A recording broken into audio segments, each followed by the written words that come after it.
بسم الله الرحمن الرحيم.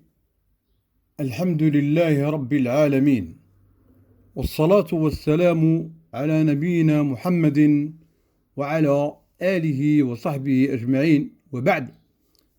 فهذا أخوة الإيمان درس جديد آخر ضمن سلسلتنا في شرح علم مصطلح الحديث.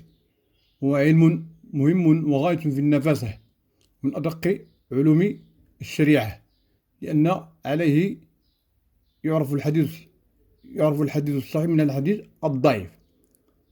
قد مضى بنا أو قد سبق معنا تعريف الحديث الصحيح لغيره وتعريف الحديث الحسن لغيره. بطبيعة الحال هذه الحلقات كنديروا باللغة العامية والدارجة تبسيطا وتيسيرا لعامة، لأنه علم مهم جدا.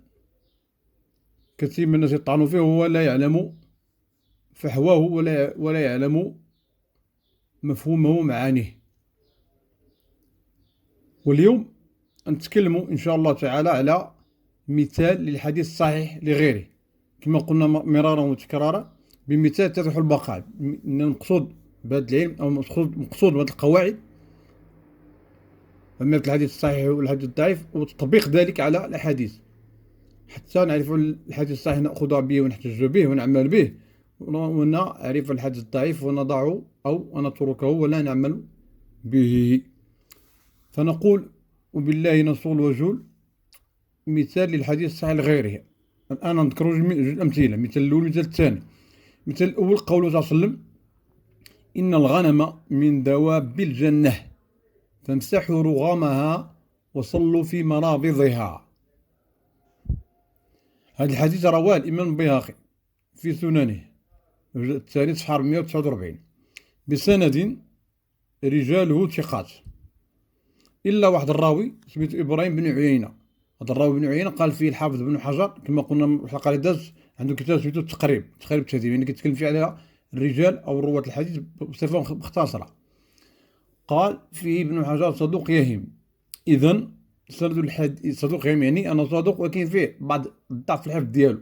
كما قلنا مرة الحديث الحسن كيكون فيه واحد الراوي ثقة، لكن كيكون الحفظ ديالو شويش ناقص على راوي الحديث الصحيح. إذن سند الحديث هذا حصل لذاته لأجل إبراهيم هذا هو ابن عيينة. قلنا فيه صدوق يهم يعني في حفظه بعض الضعف، بحديثه بإسناد حديثه حصل لذاته.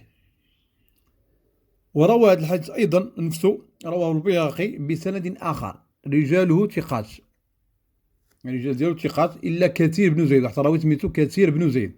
قال فيه البيهقي في نفس الكتاب ديال السنن، قال في الراوي لم أرى بحديثه بأسن، يعني حد ديالو لا بأس به، يعني في درجة الحديث الحسن.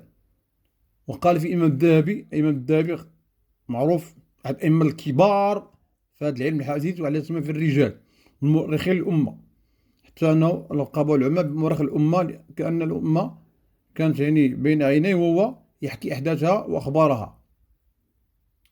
قال الذهبي رحمه الله في هذا الراوي في كتاب في ميزان الاعتدال في أسماء الرجال، قال صدوق فيه لين. وقال فيه ابن حجر صدوق يخطئ. وعليه في هذا السند حسن لذاته أيضا. علاش؟ لأن كاتب بن زيد قال فيه العلماء بأس به، وقال فيه كذلك يعني الذهبي صدوق فيه لين، يعني فيه بعض الضعف. وقال فيه ابن حجر صدوق يخطئ، وعليه في هذا السند حسن لذاته أيضا.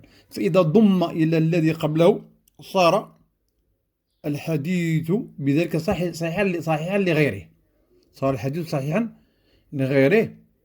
علاش؟ السند لذاته زائد حسن لذاته كيولي حديث صحيح لغيره. المتن اللي كيولي هذا قول من الغنم من دواب الجنة فامسحوا رغامها وصلوا في مرابضها، كيولي حديث صحيح لغيره.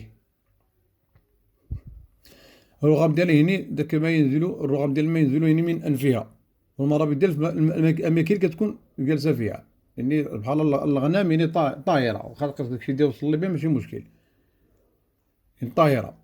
الآن ندوزو المثال الثاني، هو قول صلى الله عليه وسلم: يطلع الله إلى خلقه ليلة النصف من شعبان فيغفر لجميع خلقه إلا لمشرك أو مشاحن. هذا حديث معروف، الله عز وجل يطلع إلى خلقه ليلة النصف من شعبان فكيغفر لجميع الخلق ديالو إلا لمشرك أو مشاحن.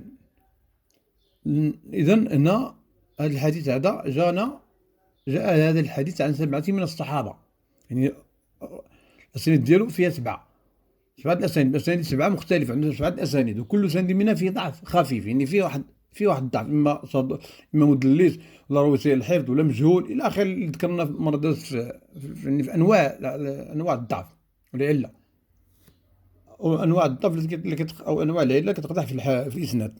فإذا ضم بعضها إلى بعض، يعني الأسانيد 7 ضمنا بعضها إلى بعض، صار الحديث بمجموعها صحيحا لغيره. هي كتكون صحيحة لغيره بقل ما 7، هي 5 راه صحيحة لغيره، وهذيك 7 زاد قوة. وهؤلاء الصحابة الذي روي عنهم الحديث هم معاذ بن جبل وأبو ثعلبة. معاذ بن جبل حديثه رواه ابن حبان، وأبو ثعلبة الخشني حديثه رواه الطبراني، وعبد الله بن عمرو روى حديثه الإمام أحمد، وأبو موسى الأشعري روى حديثه الإمام ابن ماجه في سننه، وحديث أبي هريرة رواه البزار في مسنده، وحديث أبو بكر الصديق رواه ابن خزيمة في التوحيد وغيره في كتاب التوحيد، رواه ابن خزيمة في كتاب التوحيد وغيره، وحديث عائشة رواه الترمذي وابن ماجه. إذا هذا الميزان الثاني كيبان لنا 7 ديال الطرق، 7 الأسانيد، واخا هي ضعيفة، إذا جمعناها مجموعة كتعطينا أن هذا الحديث صحيح لغيره، يعني أن قول صلى الله عليه وسلم يطلع الله إلى خلقه ليلة تنسم إلى آخره، حديث صحيح لغيره. أبقى معنا مثال الحديث الحسن لغيره إن شاء الله نديروه في الحلقة المقبلة. نسأل الله عز وجل التوفيق والسداد والهدى والرشاد. هذا وصلى الله وسلم على نبينا محمد وعلى آله وصحبه أجمعين، وآخر دعوانا أن الحمد لله رب العالمين.